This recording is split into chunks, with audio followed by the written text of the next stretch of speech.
So we're at the Jackman Humanities Institute at the University of Toronto, and we're looking at the exhibition Talking Back Otherwise, which is connected to and inspired by the Institute's year-long theme of things that matter. So that's the intro.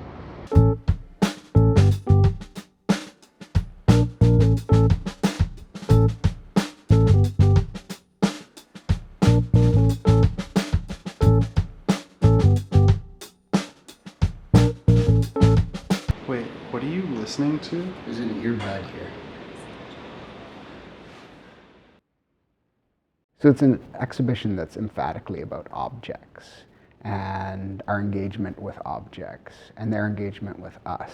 The new twist that's been added or that's been introduced is the idea that the objects talk back to us. I'm sitting beside Marvin Luvalu Antonio's concrete cushion in the lobby of the Jackman Humanities Institute at the University of Toronto, and the immediate contrast here is the obvious, welcoming, soft, comforting, enveloping cushion on which I'm sitting, and the contrasting, cold, concrete, hard, resistant cushion that the artist has introduced.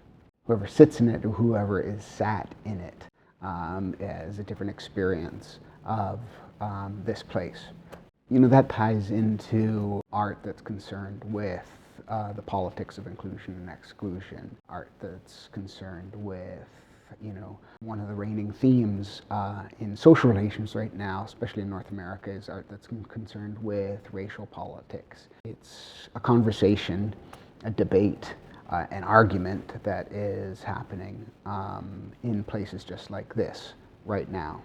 So we're looking at Jerome Hev's works here. It's a collection of works, including some photographs, a text piece, and this entire wall on the side of a conference room here at the Humanities Institute. So with the two photographs here, in both cases the faces are obscured, I think reflective of the ways in which we see a limited version of someone when we're identifying them through a photograph. A lot of it is determined by politics and social relations, colonialism or racism. There's seemingly a desire to want simply just to be seen as an aesthetic object, but we lost that vision a long time ago, if we ever had it. I think what the artist is trying to do is to retain the aura of significance that these objects have, even when they're, you know, so inert or indifferent as, you know, news reports or mining documents or claim documents.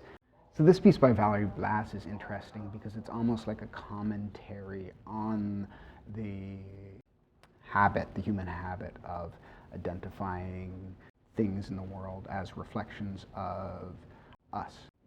It actually took me a moment to realize that the head of it is a cat upended, and the whole thing is a kind of falsification of what we think it is.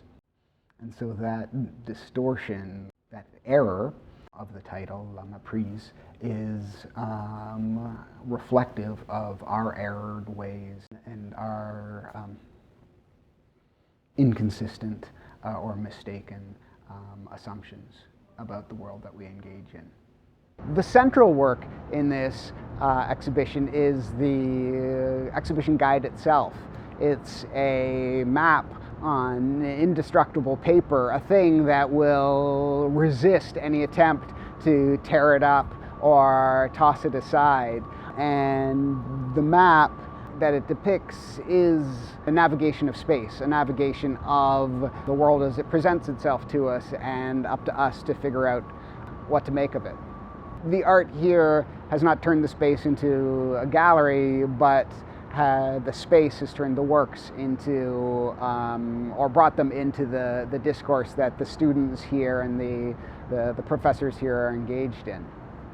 They're not just objects, but they are participants that talk back to us. The thing about, you know, having someone talk back to you is that you have to listen to them and you have to stop talking yourself. As Andy Warhol used to ask his No, we have a no Andy Warhol rule in this video series. I don't know if we have like a conclusion. A conclusion? There is no conclusion. The research continues.